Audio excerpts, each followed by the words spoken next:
It's Friday, January 25th, 2013. I'm Kevin McShann, and this is the McShann Sports Beat Report.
No, it's not my last ride. Just bought a bike. Not too long ago. Going home, man. I mean, this is. I'm speechless when it comes to really talking about going home for this Super Bowl.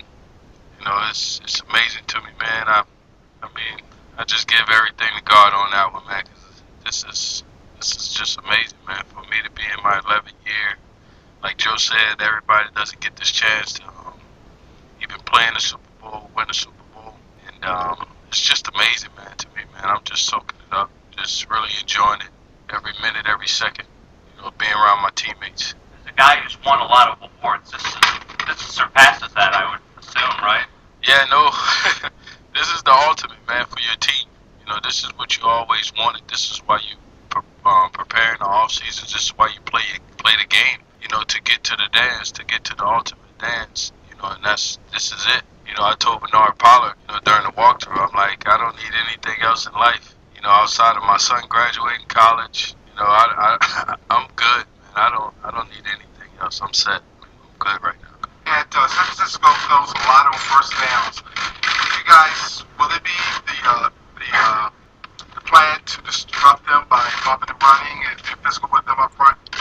San Francisco just really started, you know, throwing the ball on.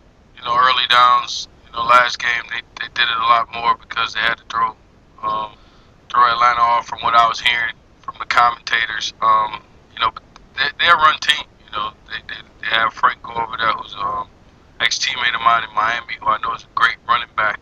You know, so you know, I don't know how much we're gonna throw them off. You know, as far as our plan right now, you know, we're still kind of implementing it. But I mean, I know we got to get our hands on their receiver. We patting ourselves about that on defense, you know, and as a secondary to get our hands on the receivers and make sure, you know, we're trying to throw off the timing and whatnot. But you know, it's all about execution at the end of the day.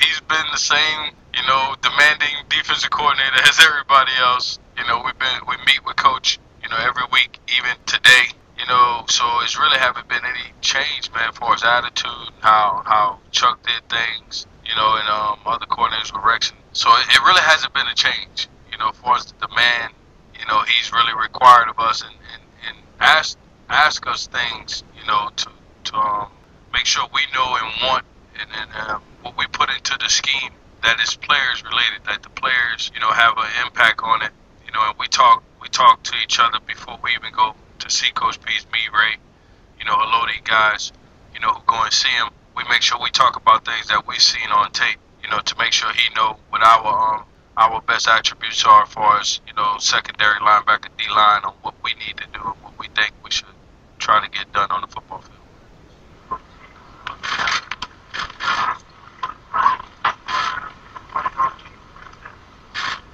I actually went back to Michael Vick when I was watching this guy and talking to Ray about him. You I remember the days when we played against Vic, and just how he could throw the ball and run. RG3 is a little bit different, their blocking scheme with how Shanahan does things and what they're doing with Kaepernick. It's a read option, but there's no pitch guy, so it's a little different. I really haven't looked at our Washington film again. I wanted to, I don't know if I'll really get to it, but, he's a little different than what they're doing with him, and even his running style. I know he's fast, he can run, but RG3 was a little quicker, I think, and probably a little faster. But you pretty much get some of the same things, but not totally. It's more for our up front guys than anything. I still have to watch the pass. My obligation is to watch the pass, and half the time I'm the deep guy. Majority of the time. So it just got to be conscious of what we're doing, what we're rotating for safety wise. Who's going to be the down guy. And most of all, whose responsibility.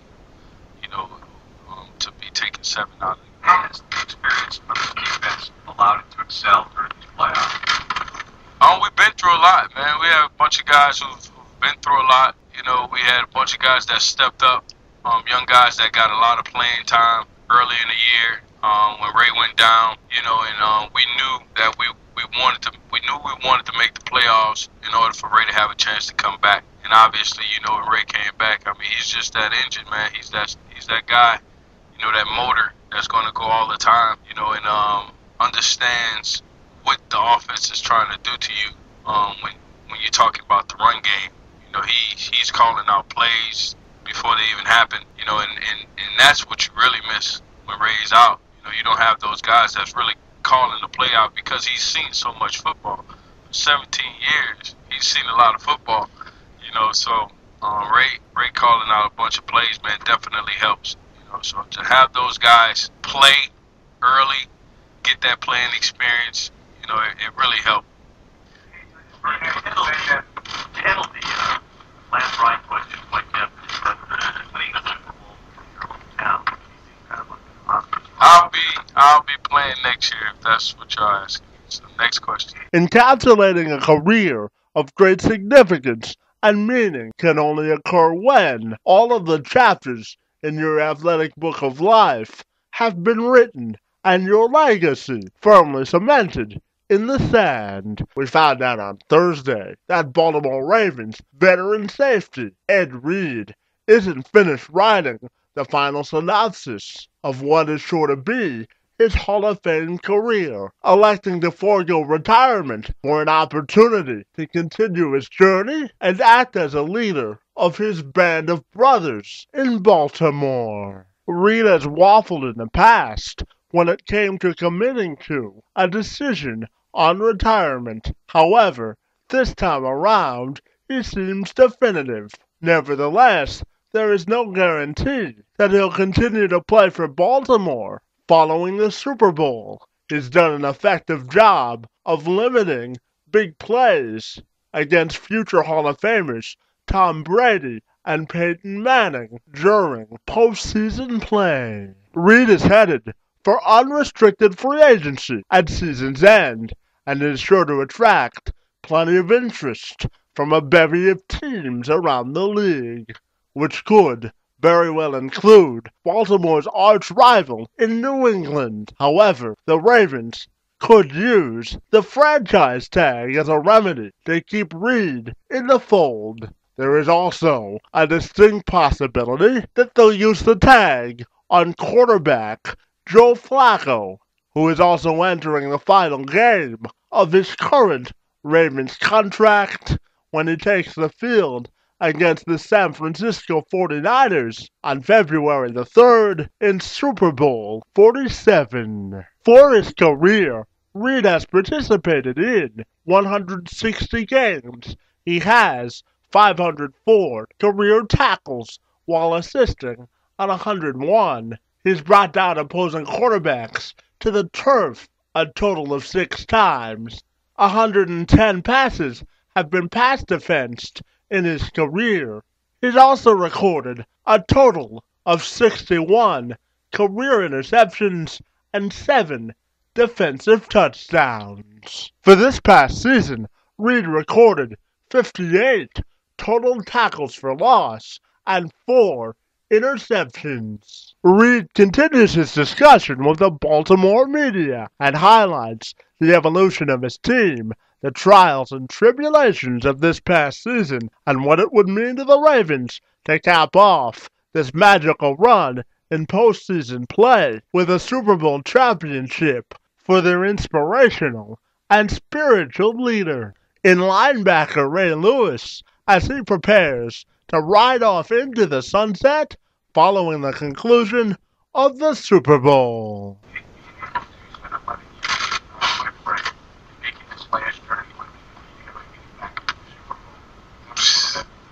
Awesome, man. I told him today Super Bowl practice.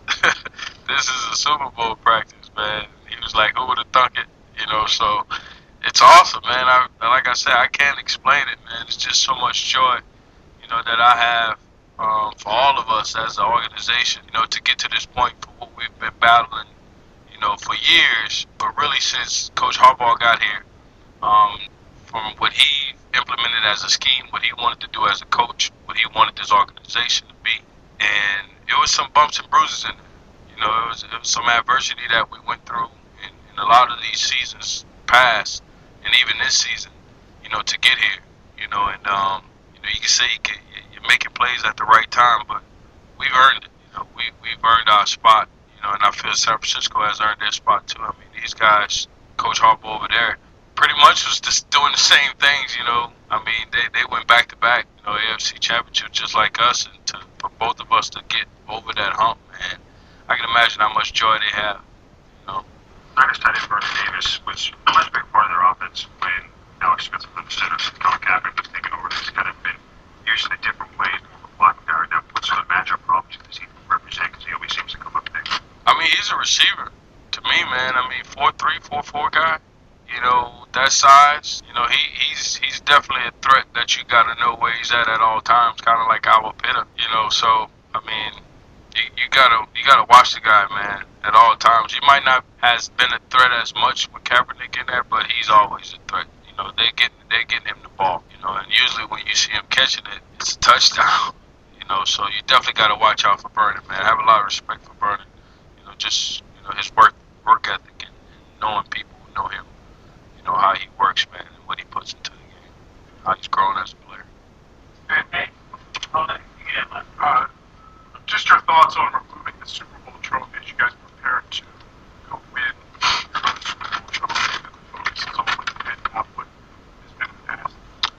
We've always been like that around here. It's always been about getting better. The next day. Getting a little bit better as the days go by. As a player, as a man.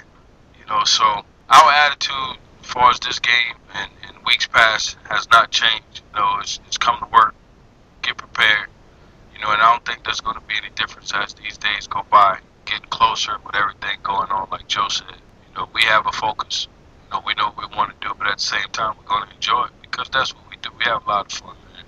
And that's why this season, this ride. The consummate professional in both consistency and precision, Ed Reed has devoted his career to making game-altering and dynamic plays for the Ravens as the backbone and the lifeline to the last line of their defense in their secondary.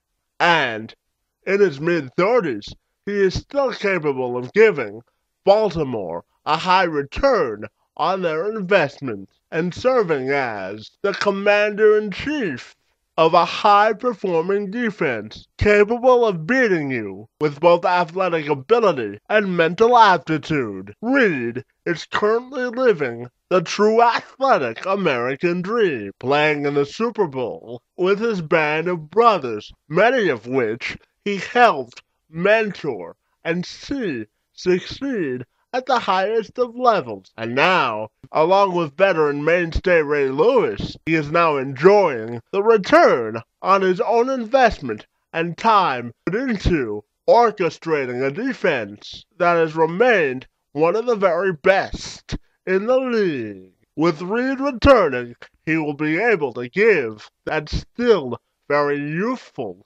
Ravens defense life lessons in not only football, but as men as well. So as we get ready to watch the Ravens battle the Niners in the Super Bowl, one can only marvel at the incredible persistency in which Reed performs his task each and every time. The Ravens play defense with ferocity, dominance, and a sense of spirit, which they help to establish during the turn of the new millennium. And in this new, offensively driven league, it's certainly nice to see a defense still serving as the core foundation of the root of success each and every year. And now, with Reed committed to returning for yet another year, Baltimore's defense will certainly have that ever so recognizable pep in their step, and Reed can continue the journey of etching his name in the history book. For when his career is over, he can most certainly begin to punch his ticket into Canton into football mortality. But as for now, he has some unfinished business to attend to. The first item on his list is returning home to play in front of his family and friends and attempting to put an improbable cap on this unimaginable Ravens postseason run. We're witnessing a glimpse of history that once it's over may never come again in regards to high-quality defensive football. So let's all give ourselves permission to enjoy this sense of nostalgia while we still have the privilege in which to do that. For Reed has given us the ability to enjoy this tremendous ride. He has still proven he has plenty of gas in the tank to continue to drive the Ravens to prominence. For it is safe to say that the old school style of defense is still capable of mixing with the new school style of flair. And for Reed and the Ravens, it has proven to be an ever so winning combination, which at least for now will continue into next year. And for the fans of the Ravens and the NFL itself, that, my friends, is such a treat. Kevin McShane, Sports Beat, reports.